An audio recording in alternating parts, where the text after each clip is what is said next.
What's up, guys? I'm Alex. I'm Jason. We're the Table Monkeys, and we are here to talk about my match with Curtis, the King's Move, Mac 3, the whole shindig, the whole thing. It was awesome. But mainly, we're going to focus on my match and the King's Move and the Mac table.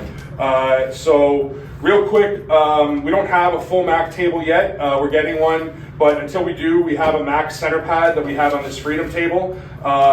So we just want to talk about one thing, which is the fouls, because this is something that I think, as everybody was watching, there was maybe some misunderstanding, and I'm going to say it maybe wasn't called 100% perfectly, but the intent of how these pads are supposed to work is that if my elbow is touching the red, that's fine, I'm still on the black. As soon as my elbow is on the red, which this is a 1-inch red strip, as soon as I'm on the red, that's a warning. So the ref will say warning if I don't get back on the pad or where I'm just touching the red, not on the red, then it'll be a stop foul. If I correct myself but then go back on the red at some point during that match, then it's a stop foul. If I completely cross the red, that is also a stop foul. So that's how the pad is supposed to work. I think there was some misunderstanding of that. People were thinking that as soon as you touch the red, it's supposed to be a warning. You have to be actually on the red, and with it being an inch, it's very obvious when you're digging into the black part or the red part of that pad, especially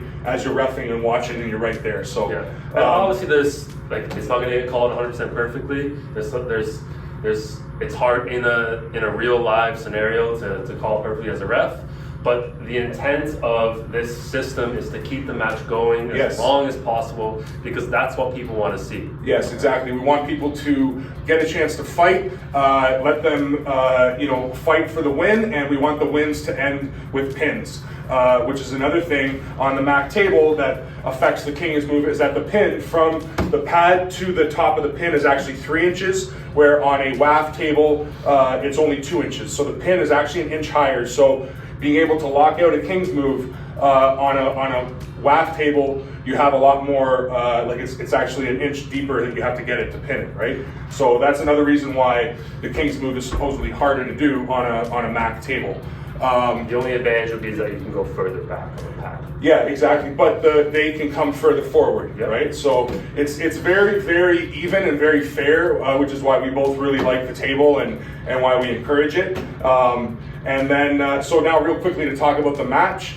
Off the bat, if since the heights are better, he'll be me and I'll be Curtis. Curtis really wanted to pull me in and drag me in like this. So round one, I was able to get up into his hand by posting, because as we train, back and forward pressure is usually beat by up-down pressure. So a great way to beat a dragging hook is with a posting top roll, which is what happened. I got his hand. As soon as I got his hand, he kept trying to come forward and crossing that red line to try to get his hand back, and fouled out that first round. The second round, the adjustment he made was he didn't really care too much about his hand. He just wanted to keep his thumb and hit straight to the side, which is what really forced me into the King's Move, because the right counter, if I'm doing this, is to drag back and try to stop me this way, which is what was happening, is he was ending up in a complete arm break position this way and fully committing, and I admittedly was definitely dipping below and or dragging off the back to try to stay in the fight and not get pinned, right?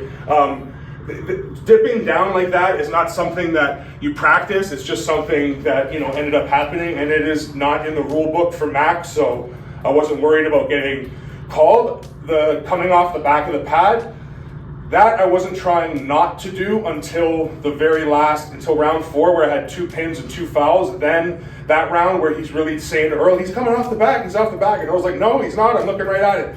That was the first time that I was actively really trying to stay on the pad. The rest of the time I was trying to stop the pin, but if I came off the back, I was like, okay, we'll get a restart. Like I didn't really. If you couldn't stop the pin, you'd rather get the foul. Exactly, yeah. So I wasn't actively trying to maintain this as much. I was more trying to stay in his hand, trying to pull back, and I wasn't trying to come off the pad, but I wasn't trying to stay on it. Is the point, right? Okay. Until that last one where I was really trying to stay on it. So. So yeah, those are some of the main things for the match. One of the things I want to talk about is the difference between the Mac pads and the WAF pads for how the King's move is done, because there's some sweet spots and some advantages to doing it on the WAF table that you don't get on this table. So although you're allowed to dip your shoulder in this league, the move itself is still a lot harder to perform. So we're just going to cut quick to the WAF pads. All right, so real quick on the WAF pads, one of the spots that you have with a King's move is the far corner. So for me, doing it left-handed, if I was King's moving Alex, it's this spot here on the pad where I can get my elbow, where I'm actually still fully on the pad, but I'm digging into the pad and it's causing a block going this way. So it allows me to really get a safety spot on this side of the pad that you can't get on the Mac pad, because you can't dig in to this elevated part of the pad, right? So the ref isn't going to call this because I'm clearly on the pad. It's not until I do this coming off that he might call it. So that gives me an advantage. The next thing is the pin. So this table's not fully WAF, but this part is. So from the top of the pad here to here is only 2 inches, right? So if I'm digging in here, it's an extra, like that would be a pin on a Mac pad, because a Mac pad is an inch higher. A Mac pad's gonna be, the pin's gonna be there. So that's where I was able to, like, that's where it makes it harder, where you really have to stop the match higher, where on a WAF pad, Curtis would have had a lot further to go to actually get the pin on me than he did on a Mac pad. So now we'll switch back to the Mac. Okay, so in conclusion, I think the main point that Nisi made is why the Mac table was created and why the league is the way it is and the rules system is that we want arm wrestling to be as approachable and relatable and viewable to the non-arm wrestler as possible. Exactly. Arm wrestling is never going to grow if it's only arm wrestlers that are watching the sport. Yeah, we need non-arm wrestlers to watch the sport and to enjoy the sport and want to get behind arm wrestlers and enjoy the drama of the sport, which means that we need matches that end in pins. We need matches that start, matches that go a little bit longer because it's harder to pin. Yep. And right now, the way that, because people are getting used to the table, there isn't and Ian has said this a lot. Ian Carnegie, the creator of the Mac table, how he feels that it because it's straight to the strap, because the matches start so fast, it really mitigates a lot of the BS or the hand ninja stuff that goes on, but because of the size of the pad and because as we are mainly strap pullers, and I think people that are strap pullers like Devin would agree, there's a lot more hand ninja stuff you can actually do, strap ninja stuff you can do in the strap. So I think as people learn how to use this extra area, like Alex said, you're going to get much more dynamic matches that last longer, because people who their strengths, if they're close, are able to have a much more a match that's based much more on the fight and the martial art aspect of arm wrestling, right? So another reason why this table is going to, we think, do what Alex just said, extend matches, make sure they end on pins, show off the martial arts side of the sport, and for the non-arm wrestler, the drama of that is what intrigues them, right? Exactly. They don't really care how the match looks as long as there's drama and excitement. Exactly. Yeah. And the match ends in a pin. Yeah, it's only people that are like, whatever you want to say, like keyboard warriors, maybe. Yeah, and no, but what am I trying to say? Purists. Thank you. That's the word I was looking for.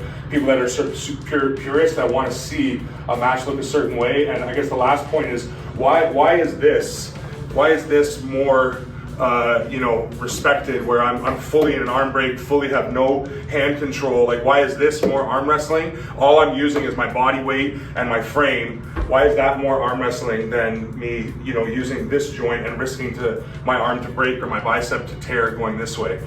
To us, it's just the opposite sides of the spectrum of the fight in arm wrestling, and we think it's beautiful either way, because the thing that we like to see is the fight, and I think that's why that match was so awesome, and why, like I said in the comments, which is true, Marvin Cohen was there, and he said it was one of the best matches he's ever seen. He didn't make any comments about the King's move. Nobody in the moment made any real comments about it, except that Ray may have said it was an ugly match, but it was a great match.